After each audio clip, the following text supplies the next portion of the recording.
This is the Edgefield Broadcast Network, bringing you the important news of the day.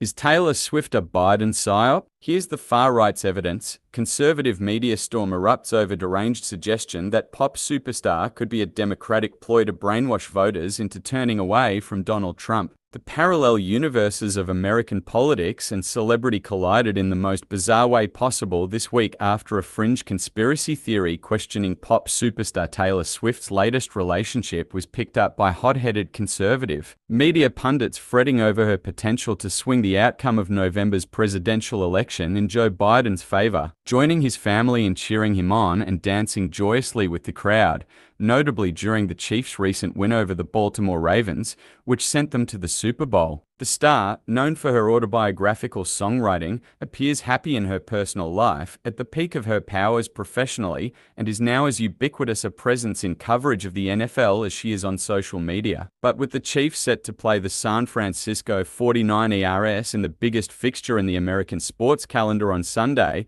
11 February, some right-wing pundits insist they smell a rat. The NFL is totally rigged for the Kansas City Chiefs, Taylor Swift, Mr. Pfizer, Travis Kelce. All to spread Democrat propaganda, Rumble influencer Mike Crispy tweeted on Sunday before the Ravens game. Calling it now, KC wins, goes to Super Bowl. Swift comes out at the halftime show and endorses Joe Biden with Kelce at midfield. He raved, "It's all been an operation since day one." A day later, former Republican presidential candidate Vivek Ramaswamy picked up the thread, taking to X to predict a major presidential endorsement coming from an artificially culturally propped up couple this fall. On Newsmax that same day, anchor Greg Kelly struck a note of evangelical disapproval when he denounced Miss Swift's fans for worshipping her and declaring, "This is a little bit of what idolatry, I think, looks like. And you're not supposed to do that. In fact, if you look it up in the Bible, it's a sin." Fox News commentators, including Sean Hannity,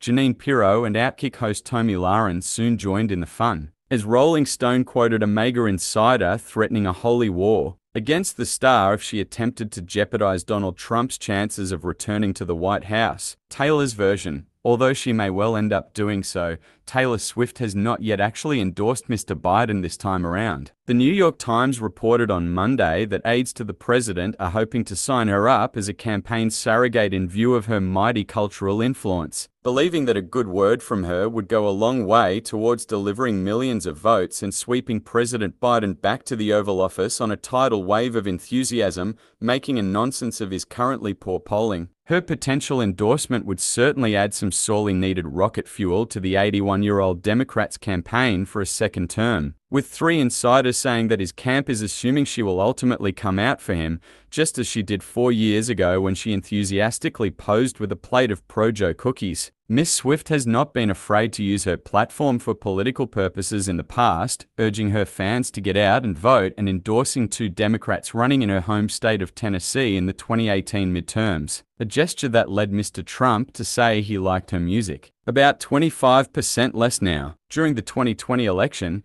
she retaliated by accusing the then-president of attempting to blatantly cheat and put millions of Americans' lives at risk. After his administration worked to limit mail-in voting in the middle of the COVID-19 pandemic, forcing voters to congregate at polling stations and risk spreading the virus and getting sick. Trump popularity contest. As you might imagine, the Republicans' response to the Swift furore has been largely petulant, although he has managed to resist attacking her on Truth Social so far. Mr. Trump is said to have boasted in private that no amount of celebrity endorsements will improve his opponent's wretched polling and insisted, according to Rolling Stone, that he is more popular than the star anyway and moreover that his fans are far more dedicated than hers. The Swifties have already hit back on that last point, with the group Voters of Tomorrow warning the Republican frontrunner in a statement, Gen Z as a message for Trump. Go ahead and keep attacking Taylor Swift. We dare you. By picking a fight with Taylor,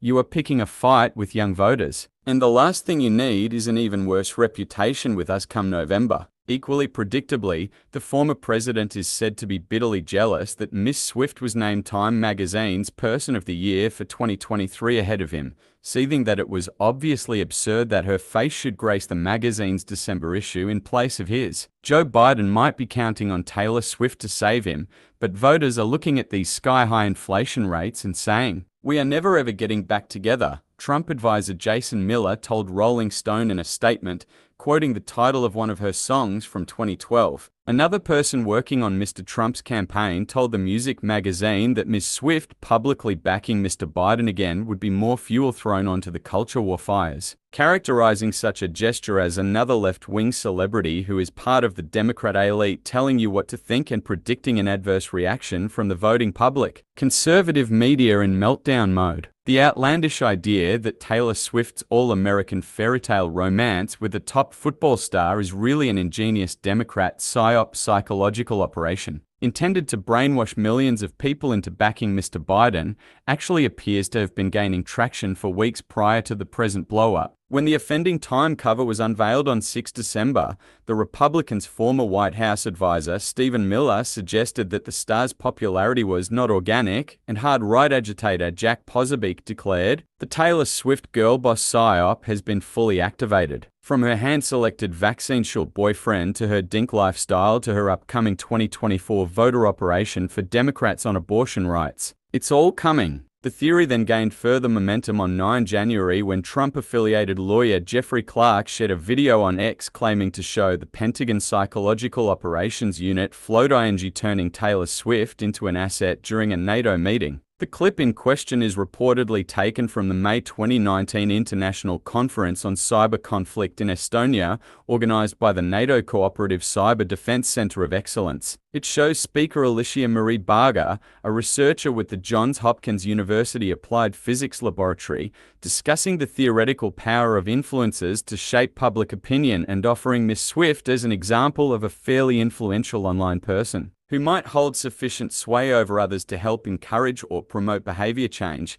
The same excerpt was subsequently shown on Jesse Waters' Fox show that same day, during which he declared in tongue-in-cheek fashion, "Yeah, that's real. The Pentagon PSYOP unit pitched NATO on turning Taylor Swift into an asset for combating misinformation online."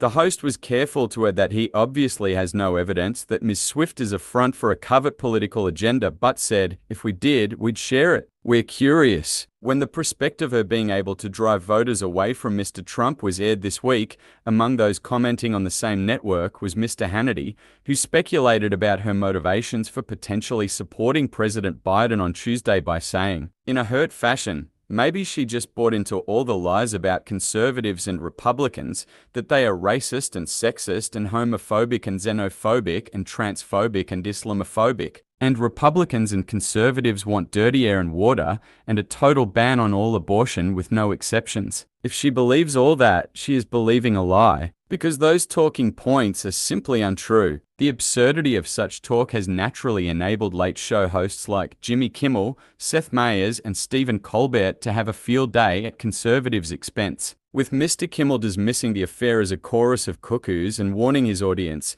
"This nonsense is now everywhere your angry grandpa goes." He continued, "The same people who believe Joe Biden has dementia and needs Kamala Harris to feed him butterscotch tapioca every night also believe that he has somehow planned and executed a diabolically brilliant scheme to fix the NFL playoffs. So the biggest pop star in the world can pop up on the Jumbotron during the Super Bowl in between a KIA and a Tostitos commercial to hypnotize her 11-year-old fans into voting for Joe Biden. I mean, it makes sense. It makes total sense. These people think football is fake and wrestling is real." As for Donald Trump, the Taylor Swift furore has at least provided him with some respite from his never-ending legal problems, including the humiliating coverage of his defamation lawsuit loss to E. Jean Carroll, requiring him to pay the writer $83.3 million in damages, with a verdict also imminent in his New York civil fraud trial that could end up costing him a further $370 million in financial penalties. He should be glad of a distracting smokescreen like this whenever he can get one.